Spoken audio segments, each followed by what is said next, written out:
بسم الله الرحمن الرحيم رب زدني علما. Okay, so the next thing, we'll try to see the configuration example with the multiple areas. Like previously, we have seen the 3 routers topology and we have configured all in one area. So probably here I'll be using multiple areas. So before I go ahead, let me just quickly give an overview of the configurations. So we have already seen how to advertise these networks. Like if you remember, we have discussed the OSPF configurations. So the first option is we go inside the OSPF. We have to define the process ID. We have already discussed the concept of process ID in the earlier, the basic configuration with a single area. Advertise your network. Like in my case, I want to advertise this subnet. So I'm going to specify 10.1.1.1. Of course, I can be specific 10.0.0.255 if I'm giving the network ID, the wildcard mask, and then area, and that interface as per your design in which area. So if this interface as per my design goes in area 0, so we need to advertise that particular interface in area 0. So when you are advertising this interface, let's say this 12, 13, and 14, and as per my design, this interfaces falls in area 23. So when you are advertising those interfaces, we need to be specific and have to say that these two interfaces, of course here these two interfaces in 23 and this interface in area 4, you can see. So in terms of configuration part, there is nothing different. The only thing differ in the configuration is the defining that particular interface or that particular network or that particular IP. IP means interface here. In our case, it will be interfaces, falls in which area. So you have to design accordingly, like in general, as per the normal designing options.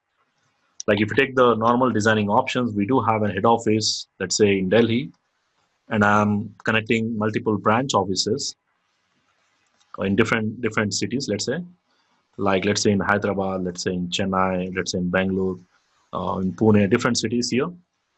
And maybe you got multiple small branch offices. Like if you take any government office, any government organization, they do have their own individual offices in small towns and villages. Probably they have placed with a small router, and you can group this as one area like that. So you can have multiple routers and they all connect to this main branch office in Hyderabad, and they all connect here. Just like you can take an example of any passport offices or any different locations. You can take an example.